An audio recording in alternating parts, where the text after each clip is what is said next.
I initially moved to New York in 2013. I came for graduate school, but I was kind of feeling a little guilty about having left Lebanon with all the problems that were going on and not being able to do anything about it.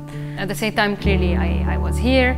I was happy to be here, nothing to complain about. But what I did complain about was the hummus that I found in grocery stores. I wasn't happy with the way it tasted. I thought there must be a better way of making hummus. So I started making my own, based on my grandmother's recipe, and everyone started raving. And I mentioned that to my brother, Wissam, who's our co-founder today. And when he heard that, he said, if it's that successful, why not find a way to sell that hummus? And that's really where it started. Eat Offbeat serves authentic meals that are conceived, prepared, and delivered by refugees resettled here in New York City. Most of our chefs have recently been resettled here in the US, and sometimes you don't even know how to use a typical app for navigating the subway system. You're navigating the system for education for your kids. You don't have a family member that could take care of your kids while you're gone to look for a job. So seeing those chefs coming to the kitchen, and despite all of that, being completely determined to their jobs and passionate about their jobs, I'm just in awe at seeing that happen. My name is Rose from Central African Republic. I first learned about Eat Offbeat by RSC. I decided to be involved with Eat Offbeat because the first I like to cook. And then I went there, I saw how people doing there.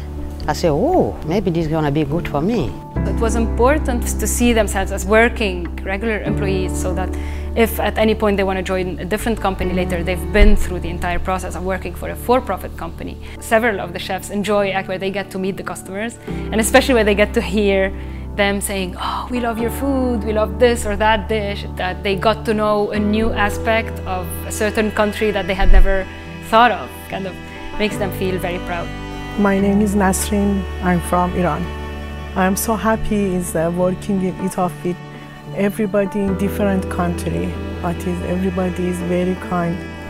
Delicious food is for everybody. Food means to me is just love.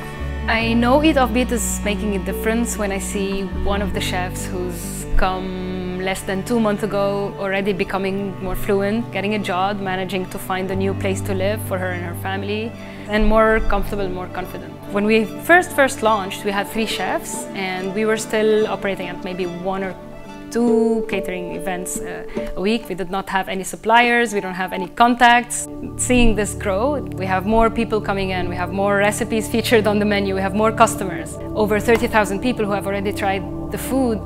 The plan for us is to really grow our model here in New York first. Ideally, in the future, we would love to replicate the model elsewhere. Ultimately, it's about changing the narrative around refugees and showing a different story. Right? A story where the refugees are chefs, they're active contributors to the economy, and they are the ones bringing value.